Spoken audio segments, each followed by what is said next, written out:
Hey, everybody, welcome back to another episode of Time to Calibrate. Bob here, and with Brent from the Calibrated Wrist, and we're missing somebody today, Brent. Yes, we are. Marc's off gallivanting in Greece. He's left us behind to hold down the fort. He did tell me that he would have much preferred to be here with us today, but he actually sent me a message this morning saying, I think maybe you got it too. Just saying, man, I wish I was there. Yeah, I'd trade places with him. Yeah, me too. Yeah, so Marc is in Crete right now. You ever been, Brent?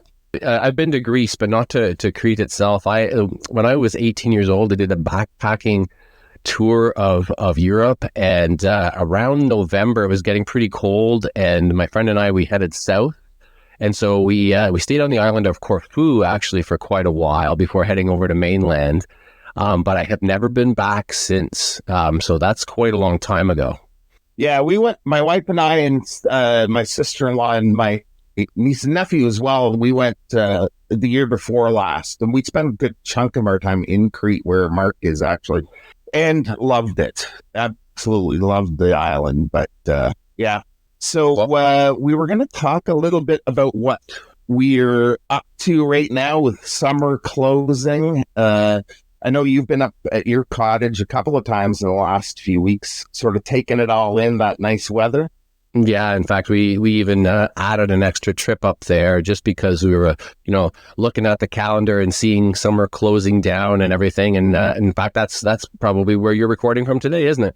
It is, yeah. We're at the cottage it's the long weekend this weekend, but we extended it and made it even a longer weekend and came up on Wednesday and doing a little fishing, doing a little filming for an upcoming video, and just having a grand old time. I was telling you before we started recording, so a couple of lakes over, a friend of mine, I've known this guy for years, and I knew he owned a couple of watches, a couple of Breitlings, but I didn't really quite realize how into it he is or was.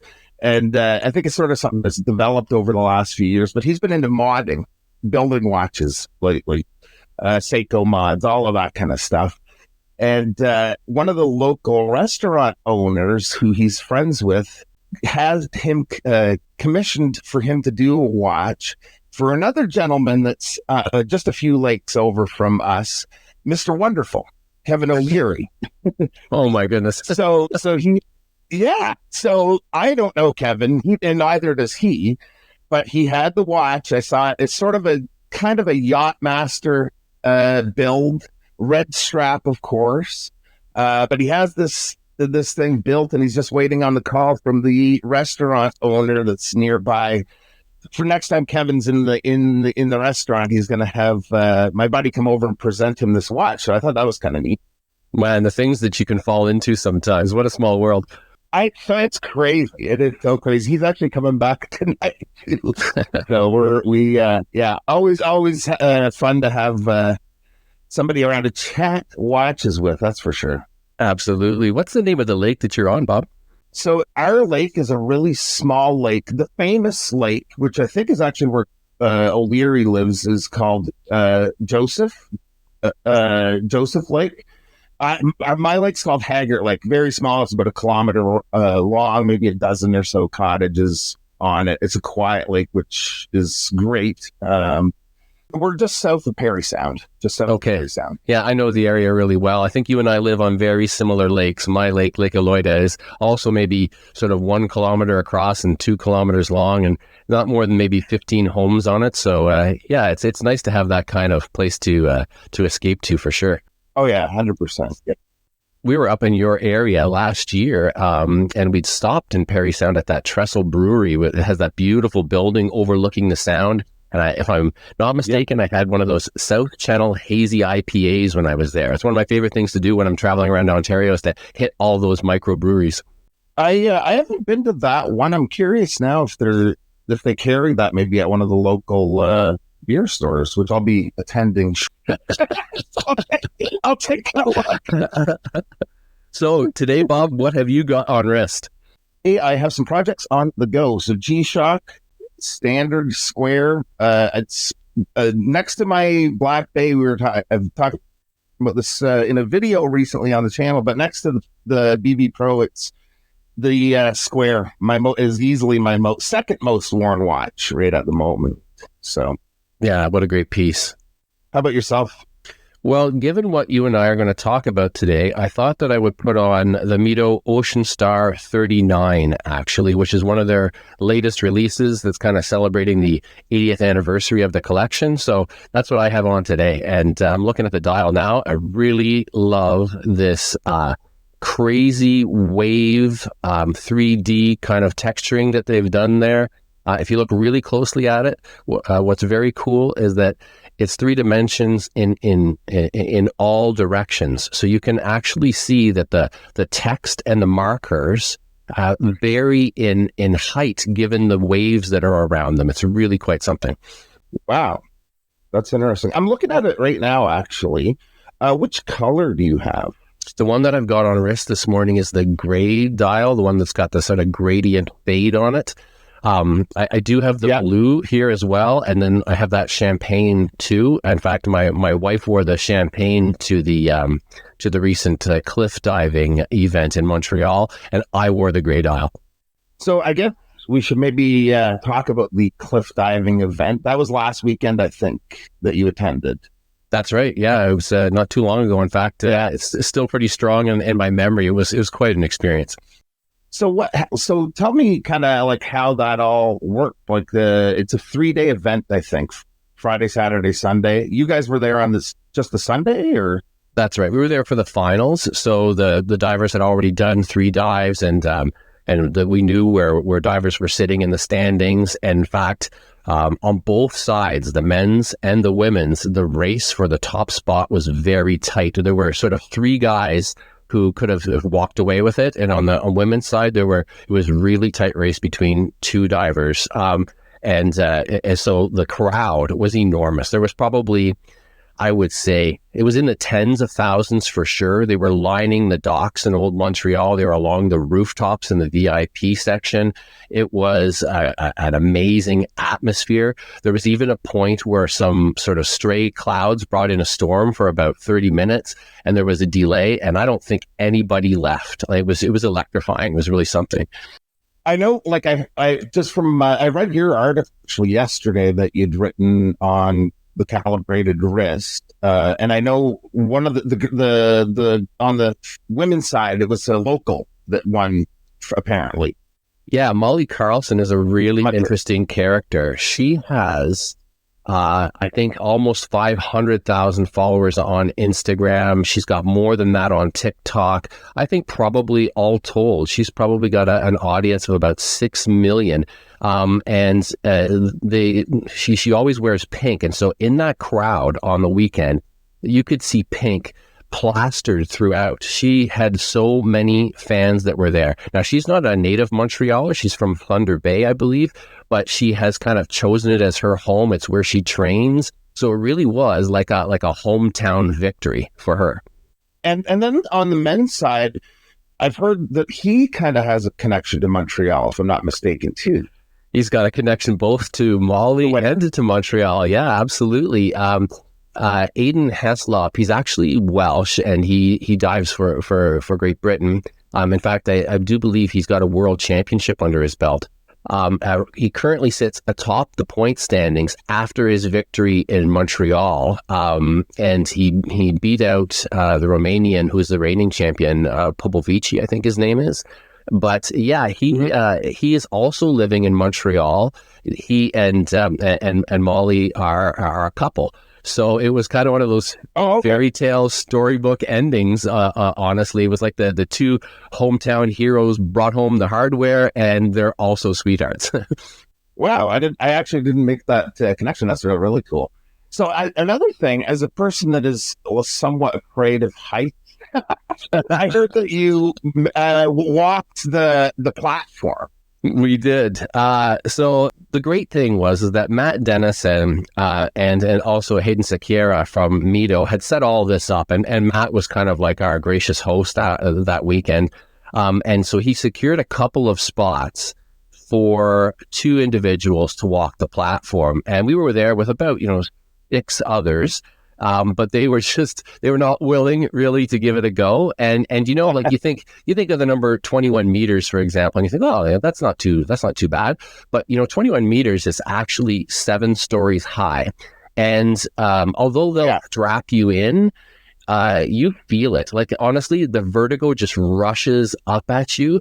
I'm not a big fan of heights, but what really gets me about heights actually is watching other people around heights. I feel like, oh my goodness, I don't have control over them. So it kind of gives me an increased sense of vertigo. But my wife, who's also the videographer for us, she took the second spot, and the two of us went up, and Dale from Red Bull was up there. He strapped us in, and we had a good 10 minutes on the platform.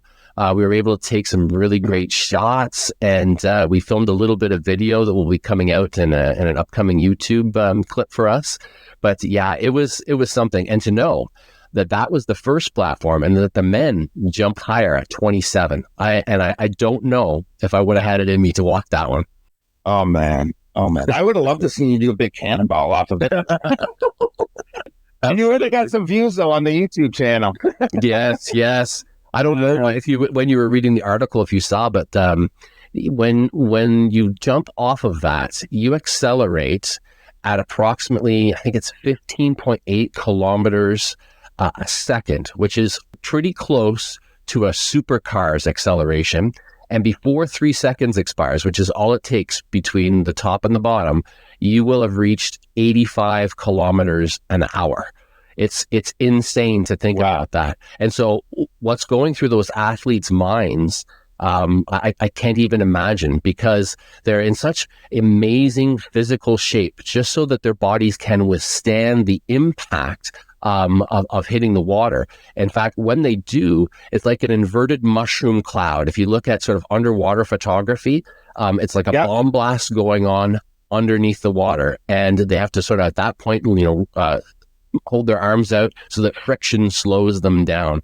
But it's an incredible feat of athleticism, really. So I'm just doing a little Google search here. So the highest that I've ever jumped from a surface into water was at Rick's Cafe. I don't know if you're familiar with that. No, I'm not. So Rick's Cafe is in Jamaica, and it's famous for having this.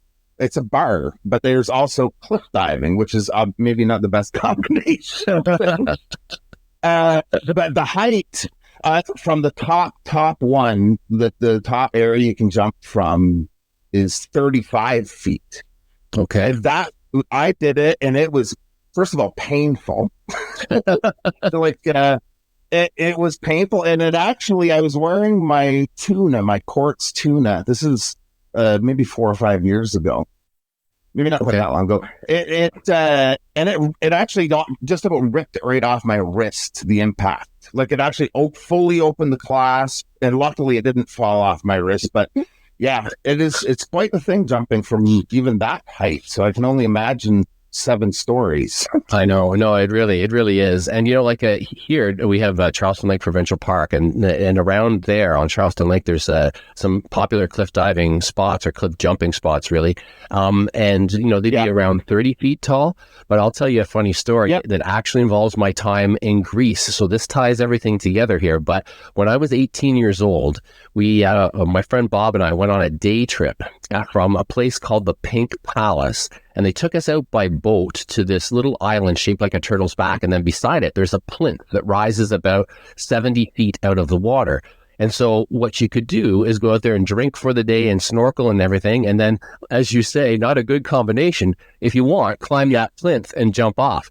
So alcohol obviously gives you a little bit of that bravado that you might not otherwise have. So I climbed the back end of that, and about halfway up, I started to think, what am I doing? And I thought, I can't possibly climb back down. It's way too dangerous. So I was kind of, in it no matter what happened. So you jump from about, I think it's close to 60 feet. So not quite at the top, but there's sort of kind of like a natural outcrop. And I got there, and the tide and the waves are kind of, breaking that surface tension. So it's not quite as dangerous. But I looked down and I thought, well, there's nothing to do. We can't turn around now. And I did it. And only time actually that I've ever done anything quite that crazy, I think. Did you have like a pretty like landing, or did you kind of like I was a little off to the left, I think. I remember kind of my elbow smarting, but like I say, fortunately, because of the way the water was moving, it didn't have that same sort of static surface tension that would have made it really, really like concrete. Yeah. So I'm just, I have these, I'm really interested to see these MIDOs in person, the new Ocean Star 39. I'm looking at I called it when we were speaking the other day, a stand dial, the champagne. It just looks like the desert to me. Like, you know what I mean? It's got a really interesting look. Absolutely. I actually have one of these on. I have one of these on the way from Sam at Gem Bijou. I know you work with him sometimes too. So I'm not sure which color it's sending, but I'm looking forward to getting a little bit of time with it and putting together something for the YouTube channel, Instagram, all of that stuff. That sand dial in particular, unlike the other ones, it has no gradient, but because of the way the texture works, there are these shadows that are cast on the dial that just sort of give it a kind of natural coloring that of course changes every time you move the watch, but it's really quite attractive. Yeah, I'm particularly drawn to that one right now. As I'm perusing the interwebs here. Well, this is probably a good point to talk about MIDO watches, actually. So that's kind of that was our plan here. Our plan B, because we are going to talk with Jason Hutton, but we're saving that for the next episode when Marc is back. But we thought maybe we'd do our first ever brand episode, and so why not talk about MIDO? So, Bob, what's your experience with MIDO so far? So I've had a few. I've actually never owned a MIDO. I've had quite a number of them for reviews, for videos, for some photography. But I used to work with Sam at Gem Bijou as the store manager. And I can remember MIDO sort of, first of all, came out with a couple of releases. One was the decompression timer that was very hot at the time. They also came out with the GMT, sort of the Batman motif. Also an Ocean Star, which was a Traveler's GMT.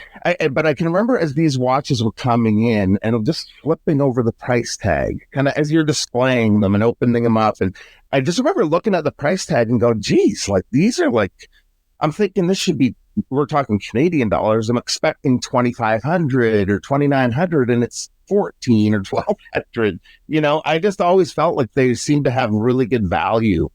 Yeah, I feel the same way entirely. When the three that came in from the new Ocean Star line, I opened the box and saw that they were $1,400. And I was looking at that and thinking, man, the finishing is incredible. And like we're just talking about the champagne dial. It's got that PVD gold bezel, etc. The bracelets have sort of micro adjust. And you know what? They have this newer movement in them as well, and it's called the Caliber 72.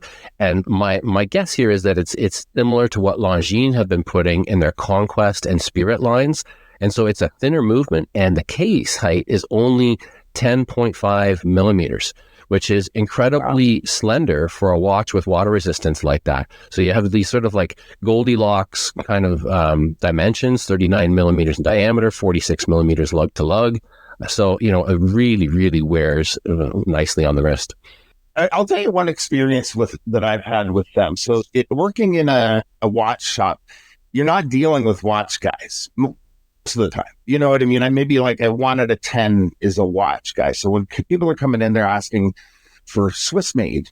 Like, I want a Swiss made watch. I just graduated university or I'm getting married or, you know, and they're not into watches. So I'm like instantly taking them to either in this price range to either MIDO or Hamilton or kind of the two, Tissot too. And a lot of the non-watch people would really gravitate to MIDO. So you know what I mean? Like there's something about some of their designs, like there's obviously a lot of different designs that they have and lines that they carry or that they have. But people, I found that the non-watch people, when you put them in front of MIDO, really gravitated to them. Yeah, that's an interesting commentary because, you know, in the enthusiast sphere, MIDO isn't necessarily on the tip of anybody's tongue. And yet, I'm sure that from your experience, what you can see is that when somebody doesn't necessarily know exactly what they're looking for, what they're really hoping to find is something that hits them aesthetically. And I really think that MIDO has a number of great designs, particularly in the Ocean Star line, but also these recent releases. I think 2023, that Multifort TV Big Date came out. And I think that one's like their right-hand man now. It's going to be, it is already a huge hit. Tyler Frederick from Horology Obsessed, I know that he's one of your drinking buddies as well. He reviewed he reviewed it for us, and it was actually, Sam from Gem Bijou who did send it along. I'll put a link to that in the show notes. But when you look at that watch on the H-Link bracelet, they have the vibe of that integrated sports watch, but of course they're not. And you can get them on a fitted rubber strap. And because they're square, the dimensions are fantastic. Again, just kind of like a little over 39 millimeters lug to lug, 40 millimeters in diameter. And they have that athletic lug width of 22 millimeters. So, they really they have a huge presence, and yet they're not overly large. In fact, I think they're under 12 millimeters in height too, something like 11.5 millimeters in height. So beautiful, beautiful watches. They have those gradient dials that have that kind of subtle texturing as well. And so they have that they have a very, kind of sporty look, screw down crown, 100 meters of water resistance. And I think they're selling like hotcakes. Yeah, I did get to experience, thanks to Sam. Again, we're talking about Sam a lot on here. If you guys are shopping watches in Toronto, unpaid, plug for Sam. Gem Bijou is a good place to go. But so I did get to experience that blue gradient dial on the rubber, though. I haven't seen it. I've seen it on the bracelet, but I hadn't. The one that I had in for a video was on the rubber, and even. Again, I'm just on the MIDO site, $1,500. What? Like, there's no such thing like a proper big date like that. There's no such thing at that price range. You know what I mean? Like it. Yeah. No, and they're a really nice watch. Absolutely. I was talking with the brand manager, and I told him, for me, it's the one with the orange bracelet and the orange strap, and he said, you know what? It's the brown dial rose gold PVD that is impossible to get a hold of anymore. People just love that watch. Yeah, I'm looking at that right now. Kind of mimics the color of another famous watch. Maybe that's why. I'm not sure. I think you might have hit a nail there. Yeah. What's interesting, is that, MIDO's an old brand, like I think 1918, so 106 years old this year. And they've got some big celebrations. I mentioned the Ocean Star, the 80th anniversary, which is an interesting anniversary, by the way. Really, I think it's the 65th anniversary. The first Ocean Star came out in 1959, but they must have been thinking about it a long time in advance because they actually patented the name way back in 1944. And then they had also patented the really nice starfish logo way back in 1942.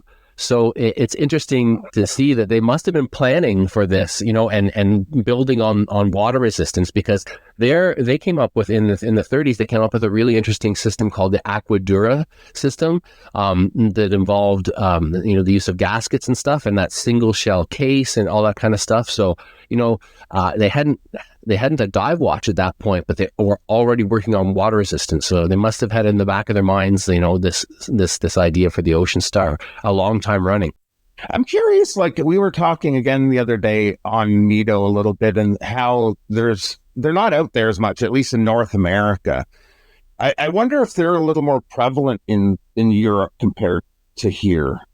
Yeah, no, I think you're absolutely right. Like, they didn't even open their regional office here in Canada until 2015. And even though it was earlier in the States, I think it was around 2006 there as well. So if you think about, the history of Swiss houses, that's really not that long ago. And so they are sort of a new kid on the block. And you can kind of see it too with their ambassadorships, for example. Like having just been at the Red Bull event, they obviously do some sponsoring with Red Bull, but they sponsor two of those athletes as well, Jonathan Paredes from Mexico I think they've been with him since 2019, but most recently they just started working with Aiden Heslop, who was the winner in Montreal. And so you can see that in spite of the fact that it is an old house, that they're kind of making their inroads with a young crowd. So they present themselves in North America like a fresh face in many ways, you know. And they also, they don't do a lot of ambassadorships, but I noticed on their website that they work with a guy named Brody Pawson as well, who's a parkour athlete. And so again, you kind of see that making inroads into that sort of youth culture. But when you take a look at their price tag, that makes a lot of sense too, because you're getting a lot of watch, like you mentioned, fantastic finishing, solid movements, etc. But you're getting it at an entry-level price really for the Swiss watch world. Yeah. I can't think of a better value Swiss made watch right now. Yeah, they're kind of it to me. Like, and I feel like these kind of releases too, they can't help but sort of become a little bigger, a little more well known, especially in the watch community. Like, they're just coming out with some great stuff. Yeah, you know, the first time I heard people in the enthusiast sphere talking about them, I believe it was that GMT that you mentioned not too long ago. I heard it on the Grey NATO, and they were talking about it. And I think it came out originally like at a 44 millimeter size. And they were saying, oh boy, if this came out in 42, I'd be all over it. Or if it came out in 40, etc. And of course, now they've done that. They have issued so many great GMTs in that Ocean Star line in particular over the last few years. I had one in here just recently. It's a special edition, they call it. It looks a lot like the one they did in the limited edition for Hodinkee, but instead of the sort of baton markers, it has this sort of shark teeth theme that's going on with it. But again, you know, you're looking at, in Canadian dollars anyway, $1,700 for a Flyer GMT with that jumping hour. Fantastic finishing, comes on that 11-row, beautiful mesh bracelet. I mean, like you say, incredible value. Yeah, I am definitely a fan of the brand. Anything else you wanted to chat about when it comes to the event that you attended there last weekend? Did you guys get to meet any of the divers? So yeah, you know, like it was an incredible experience all around, of course. And there was a guy, Eric Flasher. I hope I'm not mispronouncing his name, but he works with the sort of events team, and he met us at the venue, which is right down at the Grand Quai in the Port de Montreal. And he took us all through behind the scenes. We got to meet the crew that does the filming. We got to see the crew that's doing the live streaming. We got to see the guys who are the judges, including some former Olympians who are doing the judging. And we got to chat with them. We got up close and personal with both Molly Carlson and Aiden Heslop. And so we've got some great footage to go into that YouTube video I was mentioning.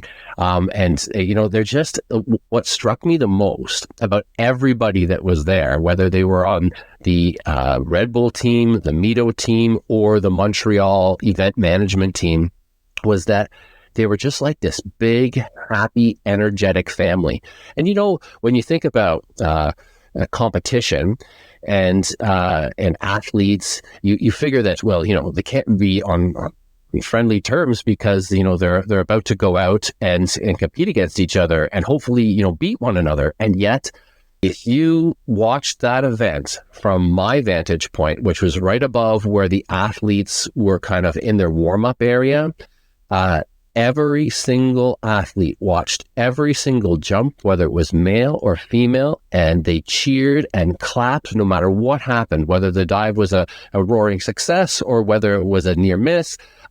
They were fantastic. They were hugging each other as they came out of the water. And that included people who were neck and neck for the title race. So, and when the women were jumping, I think that Molly Carlson hugged every single person that came out of the water. It was just such a fun event for that reason too, you know, to see that. So yeah, we got to do a lot of behind the scenes stuff, and we had a really nice VIP vantage point where we could do some photography and some video. And there wasn't a person that we met that didn't make time for us. I just have to say one thing. Your wife is your videographer, right? That's right. For YouTube. Yep. If you ever need a camera number 2 guy, I, tell me. I want to go to this stuff. Yeah, yeah, it looked like a lot of fun. I was following along on your Instagram and stuff while it was happening. But how do they? One last question on that event. How do they? Because I've seen lots of clips of that, over the years, like on YouTube. And do they score that sort of like they do Olympic diving, like your clean entry, like the clean motion of the trick, so to speak, that you're doing, or is it sort of like that? Or yeah, absolutely. Every single dive has a difficulty rating. So to the judges, that means absolutely nothing. They don't grade it at all in difficulty. That's sort of predetermined. There's a difficulty rating that will be added to the score. So what the judges are looking for are all those things that you just mentioned, essentially. Was there any balking before the dive began? Did they enter obviously feet first? Were their arms down? Because it's quite a deduction if your arms are not completely down when you enter the water. And then of course they're looking for the cleanliness of the different rolls. There are something like 9 different possible dives. Like you can sort of do like a running jump, a standing jump. You can do it backwards.